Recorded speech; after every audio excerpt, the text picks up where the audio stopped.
আসসালামু আলাইকুম, স্বাগত জানাচ্ছি চ্যানেলের সংবাদে আমি রিদিতা রেজা। শুরুতেই জানিয়ে দিচ্ছি ফ্রেশ ৮টা মধ্যসূচি সংবাদ শিরোনাম। নেপালে আন্দোলন হাইজ্যাক হয়ে যাওয়ার অভিযোগ করলেন জেন জিরা।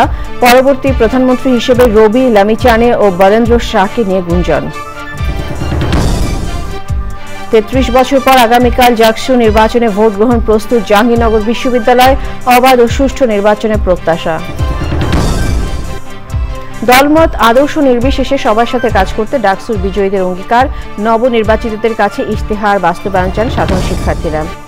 এবং সবুজে সাজিয়ে বাংলাদেশ স্লোগানের ফেনীতে প্রকৃতি ও জীবন ক্লাবের বৃক্ষরোপণ। বৈশ্বিক উষ্ণতা কমানোর উদ্যোগে অনুপ্রাণিত স্থানীয়রা।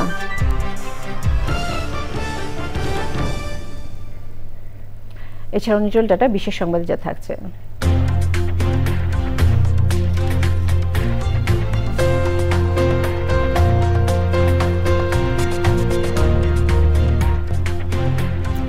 ভ্যাটিকানের কার্ডিনালে বাংলাদেশ সফরের খবর।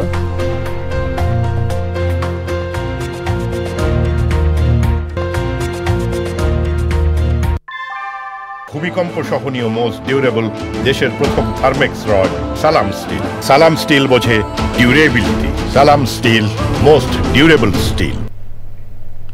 সংবাদ শিরোনামগুলো জানাচ্ছিলাম। এখনকার এই সংবাদ আয়োজন একই সঙ্গে চ্যানেলের ইউটিউব চ্যানেল এবং চ্যানেলের ওটিটি প্ল্যাটফর্ম আইস্ক্রিনে লাইভ স্ট্রিম হচ্ছে।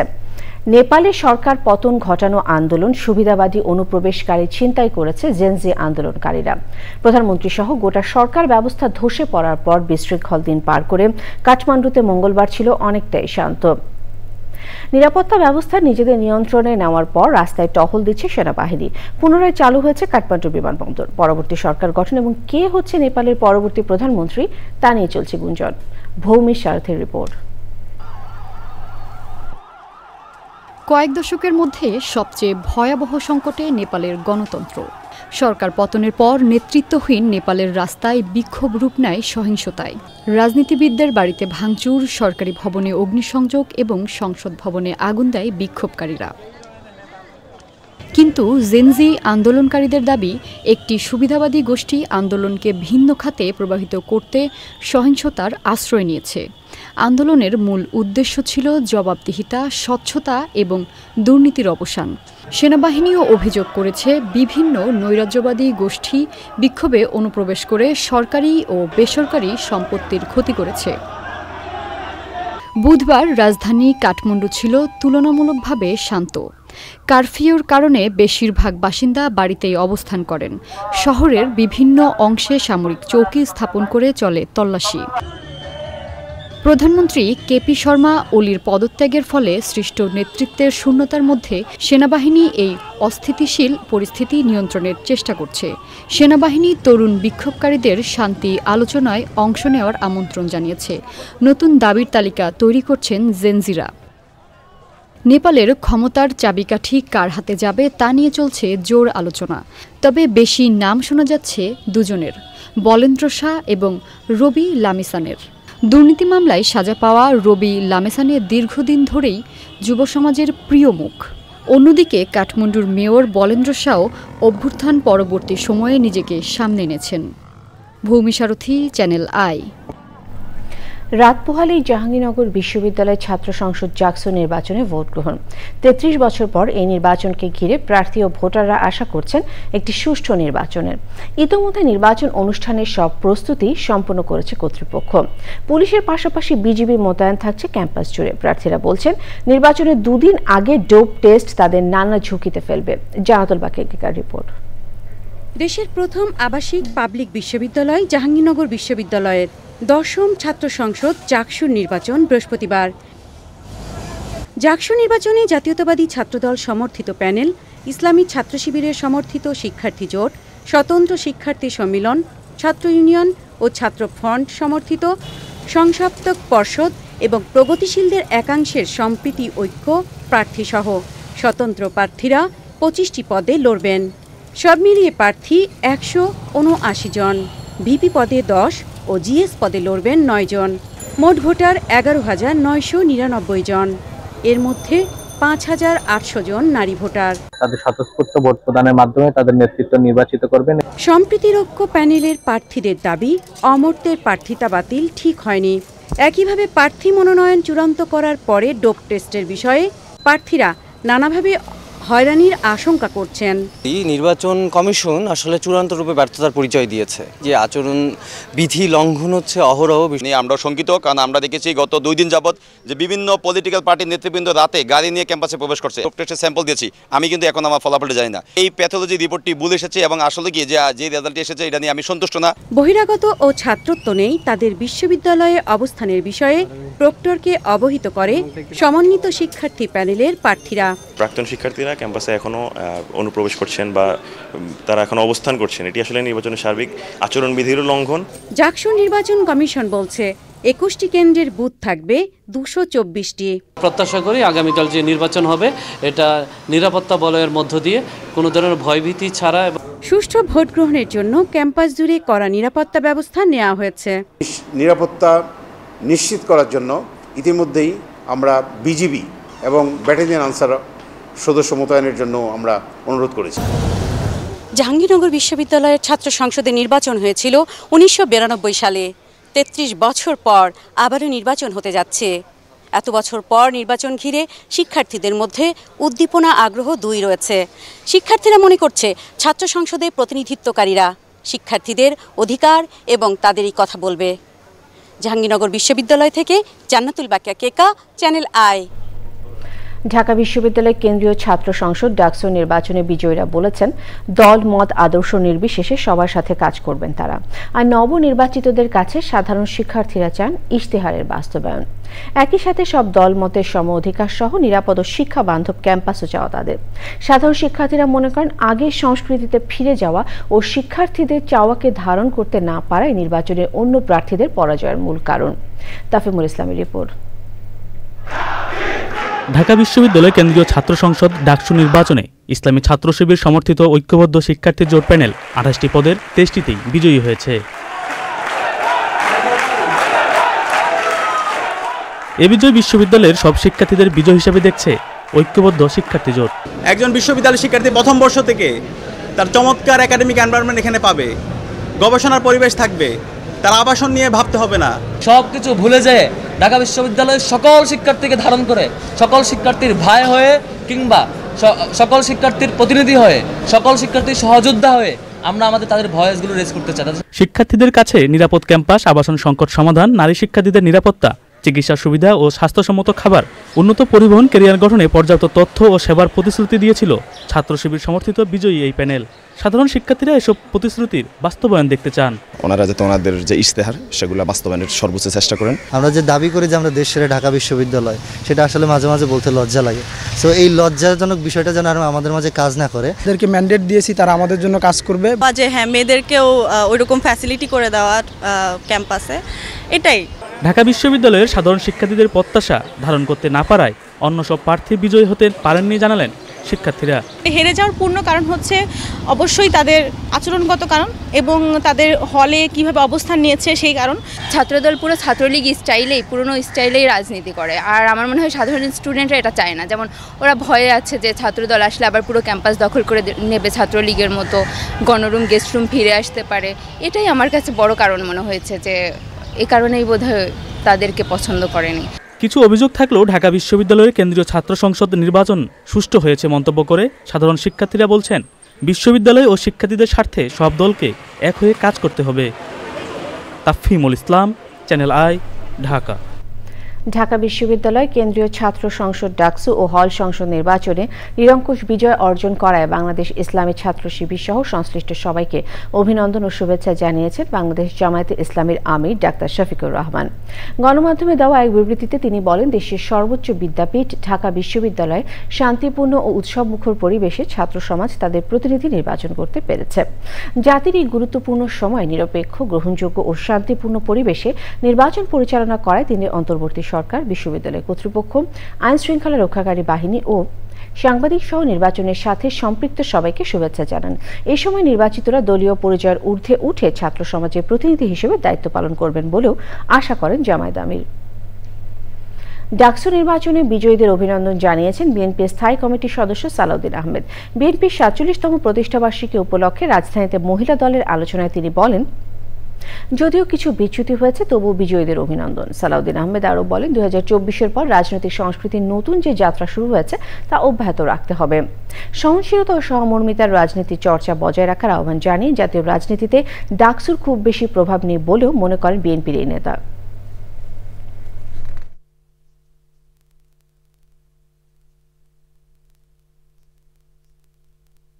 অভিনন্দন জানাই যারা ডাকসু নির্বাচনে জয়ী হয়েছে তাদের।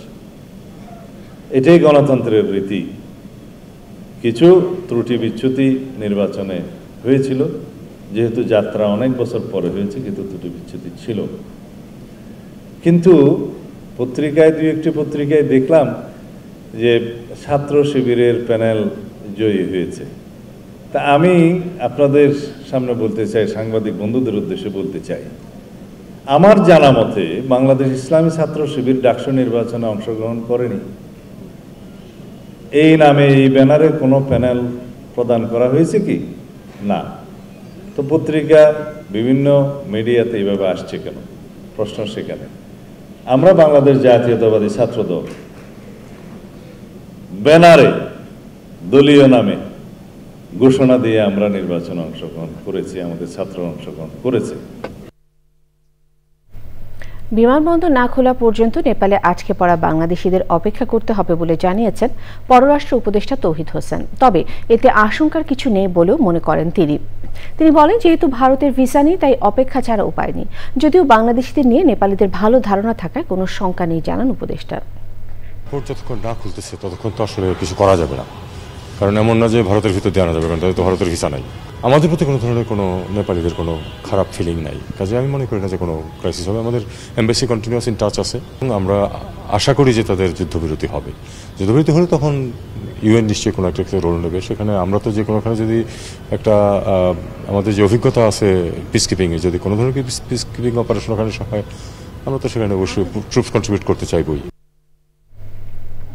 প্রধান উপদেষ্টা প্রফেসর মোহাম্মদ ইউনূসের সভাপতিত্বে জাতীয় প্রশিক্ষণ কাউন্সিলের নবম সভা হয়েছে।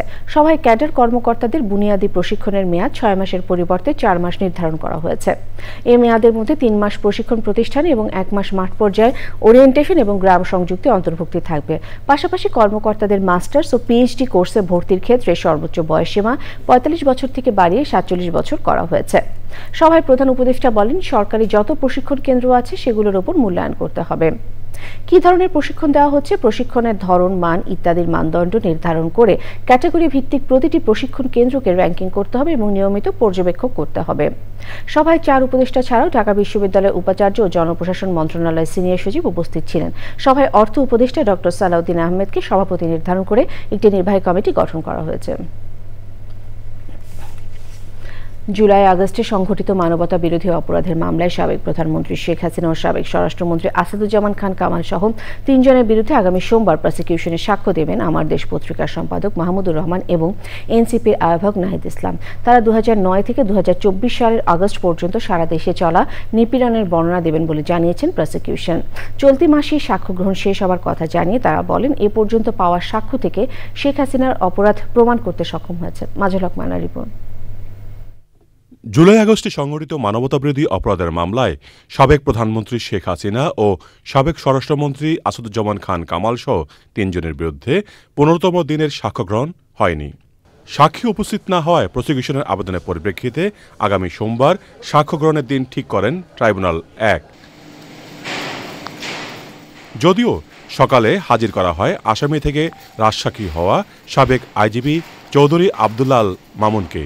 সম্পাদক মাহমুদুর রহমান সাহেব এবং জুলাই গণ অভ্যুত্থানের অন্যতম নায়ক নাহিদ ইসলাম আগামী সপ্তাহের সোমবার পরবর্তী সাক্ষ্য উপস্থাপনের দিন ধার্য করেছেন। ওনারা বর্ণনা করবেন যে 2009 থেকে কিভাবে এই সরকার কর্তৃক নিপীড়নগুলো পরিচালিত হয়েছে।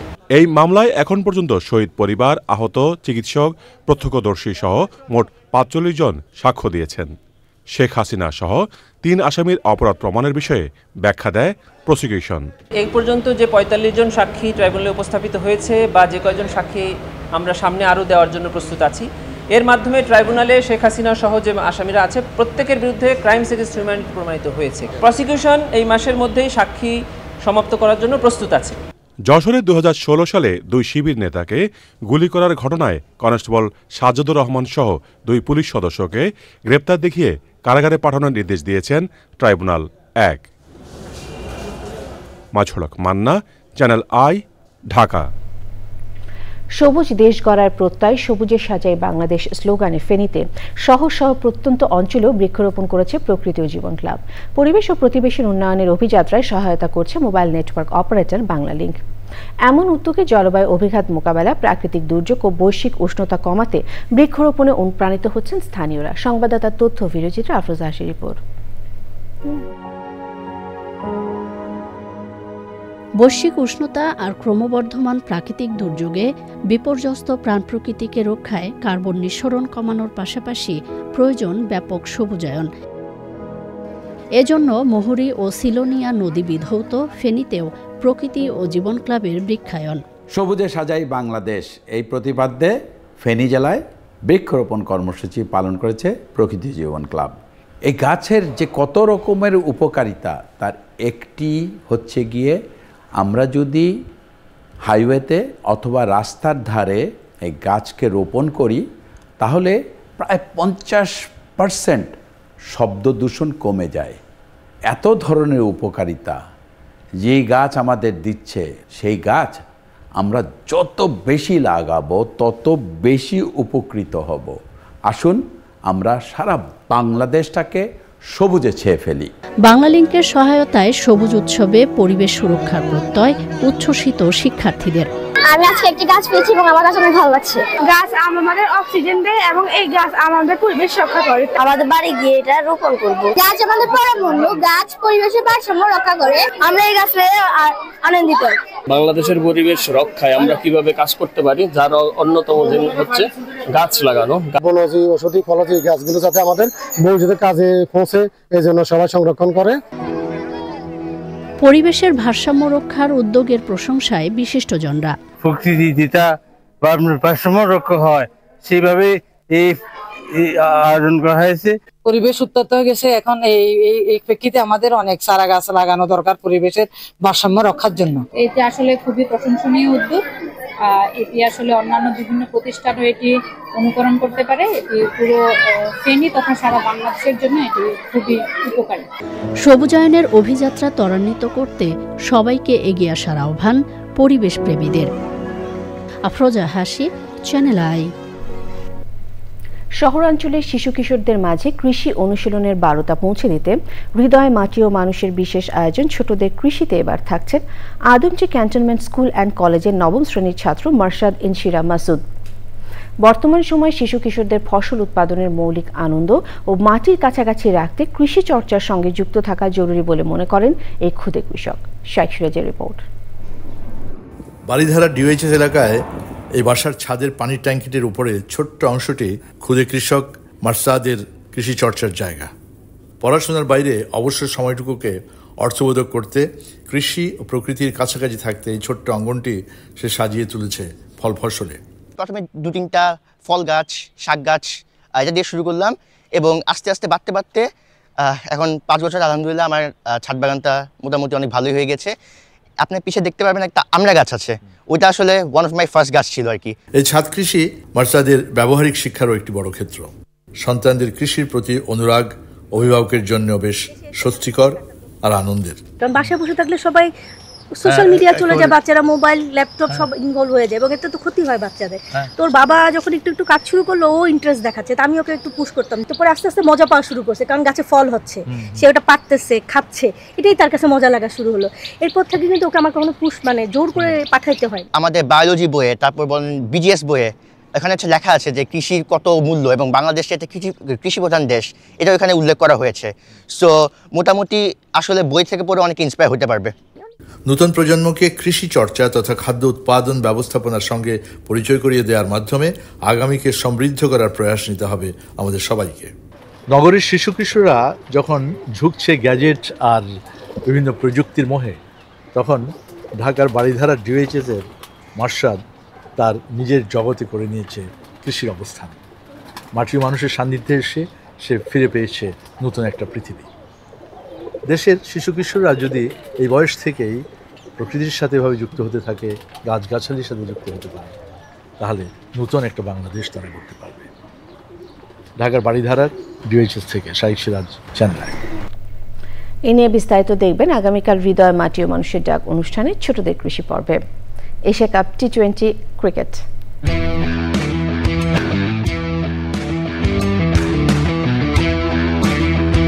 এশিয়া কাপ 2025-এর সব ক্রিকেট খেলা হাইলাইটস আগামীকাল থেকে দেখা যাবে চ্যানেল আই এর ওটিটি প্ল্যাটফর্ম আই স্ক্রিনে। সময় হলো বিরতি নেবার। বিরতির পর আরো সংবাদের সাথে জানিয়ে ফিরব। ফিরে এলাম বিরতির পর। স্বাস্থ্য খাতে সিন্ডিকেট করে বিপুল পরিমাণ অর্থ আত্মসাৎ ও পাচারে জড়িত আলোচিত ঠিকাদার মোতাজেরুল ইসলাম মিঠুর বিরুদ্ধে এবার মামলা করেছে দুদক। দুদকের নিয়মিত ব্রিফিংয়ে বিষয়টি নিশ্চিত করেছেন দুদক মহাপরিচালক। ওই ঠিকাদারের বিরুদ্ধে প্রায় ৭৬ কোটি টাকার অবৈধ সম্পদ অর্জনের প্রমাণ মেলায় তার বিরুদ্ধে মামলা করেছে দুদক। এদিকে ফার্স্ট সিকিউরিটি ইসলামী ব্যাংক থেকে ঋণ জালিয়াতির মাধ্যমে ১৫০ কোটি টাকা ভাগ বাটোয়ারা করে অর্থ আত্মসাতের অভিযোগে শিকদার গ্রুপের ৪ সদস্য মমতাজুল হক শিকদার, জন হক শিকদার, রিক হক শিকদার ও রন হক শিকদারের বিরুদ্ধে মামলা করেছে দুদক। এই মামলার অন্যতম আসামি এসআলম গ্রুপের চেয়ারম্যান সাইফুল আলম সহ ২৬ জন।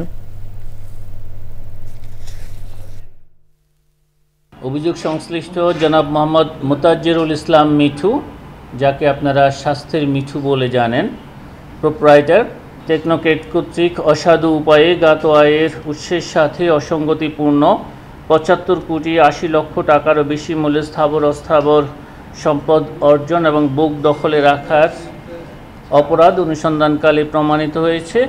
এই কারণে তার বিরুদ্ধে মামলা রুজুর সিদ্ধান্ত গৃহীত হয়েছে। আকাশসীমা লঙ্ঘন করায় রাশিয়ার কয়েকটি ড্রোন ভূপাতিত করেছে পোল্যান্ড, এমনটাই দাবি করেছে পোল্যান্ডের সশস্ত্র বাহিনী। Operational command of the Polish armed forces জানিয়েছে, মঙ্গলবার রাতভর প্রতিবেশী দেশ ইউক্রেনে রাশিয়ার আক্রমণের সময় যে ড্রোনগুলো পোল্যান্ডের আকাশসীমা লঙ্ঘন করে সেগুলো গুলি করে ভূপাতিত করা হয়। পোলিশ সেনাবাহিনী আরও জানায়, আকাশসীমার নিরাপত্তা নিশ্চিতে পোল্যান্ড ও ন্যাটোর যুদ্ধবিমান মোতায়েন করা হয়েছে। একই সঙ্গে স্থলভিত্তিক বিমান প্রতিরক্ষা ব্যবস্থা ও রাডার নজরদারি সর্বোচ্চ সতর্কতায় রাখা হয়েছে। পোল্যান্ডের প্রধানমন্ত্রী ডোনাল্ড টাস্ক নিশ্চিত করেছেন, একাধিকবার আকাশসীমা লঙ্ঘনের কারণে সামরিক অভিযান চলছে। নিরাপত্তা জোরদারের পাশাপাশি আন্তর্জাতিক মহলে রাশিয়ার বিরুদ্ধে কঠোর পদক্ষেপ নেওয়ার আহ্বান জানান তিনি। আইস্ক্রিন সাংস্কৃতিক সংবাদ।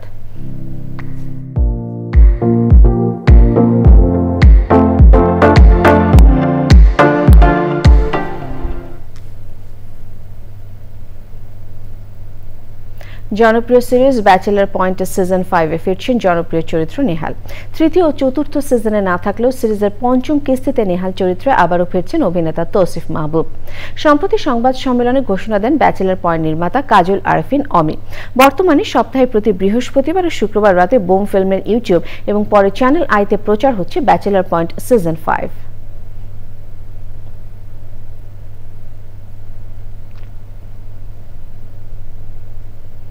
নিটল ডাটা বিশেষ সংবাদ।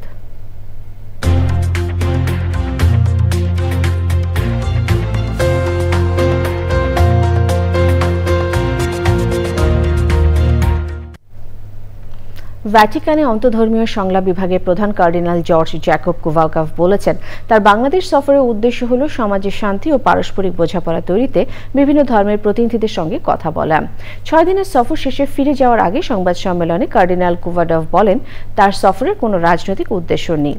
সফরের অংশ হিসেবে বিভিন্ন ধর্মাবলম্বীদের সঙ্গে আলোচনা হয়েছে উল্লেখ করে কার্ডিনাল বলেন, সমাজে শান্তি ও সম্প্রীতি প্রতিষ্ঠায় সব ধর্মের মানুষের যৌথভাবে কাজ করার সুযোগ আছে, বিশেষ করে যে কোনো ধরনের ক্রান্তিকালে। প্রশ্নের উত্তরে তিনি বলেন, বাংলাদেশ সরকারের আনুষ্ঠানিক আমন্ত্রণ পেলে পোপ ফ্রান্সিস আবারও বাংলাদেশ সফর করতে পারেন। Christians and Muslims can come together to calm down, to exhort or declare together or invite the society to calm down and think together.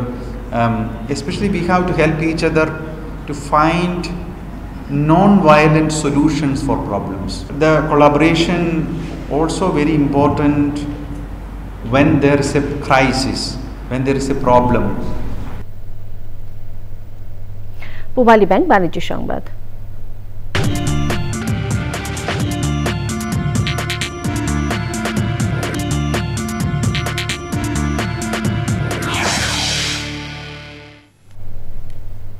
Apple তাতে নির্ধারিত সময়সূচি মেনে প্রতিবারের মতো নতুন ফ্ল্যাগশিপ ফোন বাজারে আনছে।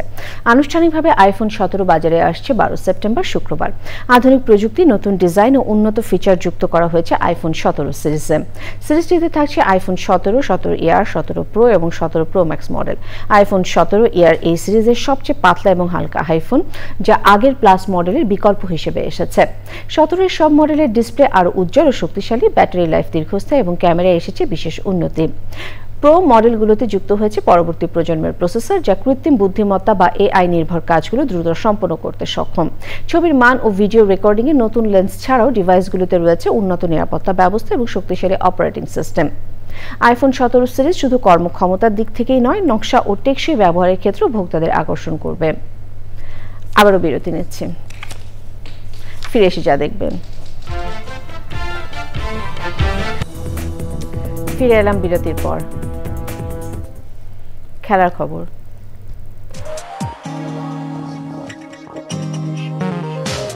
সবশেষে ফ্রেশ আটা, ময়দা, সুজি, সংবাদ শিরোনামগুলো আরও একবার। নেপালে আন্দোলন হাইজ্যাক হয়ে যাওয়ার অভিযোগ করলেন জঞ্জিরা। পরবর্তী প্রধানমন্ত্রী হিসেবে রবি লামিচানে ও বালেন্দ্র শাহকে নিয়ে গুঞ্জন। 33 বছর পর আগামীকাল জাকসু নির্বাচনে ভোট গ্রহণের প্রস্তুত জাহাঙ্গীরনগর বিশ্ববিদ্যালয়। অবাধ ও সুষ্ঠু নির্বাচনের প্রত্যাশা। দলমত নির্বিশেষে সবার সাথে কাজ করতে ডাকসুতে বিজয়ীদের অঙ্গীকার। ইশতেহার বাস্তবায়ন চান সাধারণ শিক্ষার্থীরা।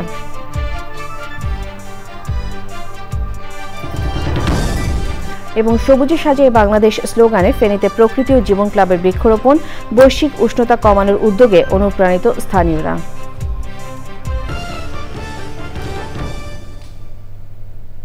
চ্যানেল আই সর্বশেষ সংবাদ জানতে ভিজিট করুন channelionline.com-এ। যুক্ত থাকুন আমাদের সোশ্যাল মিডিয়া প্ল্যাটফর্মগুলোর সাথে। শেষ করছি চ্যানেলের সংবাদ। ধন্যবাদ।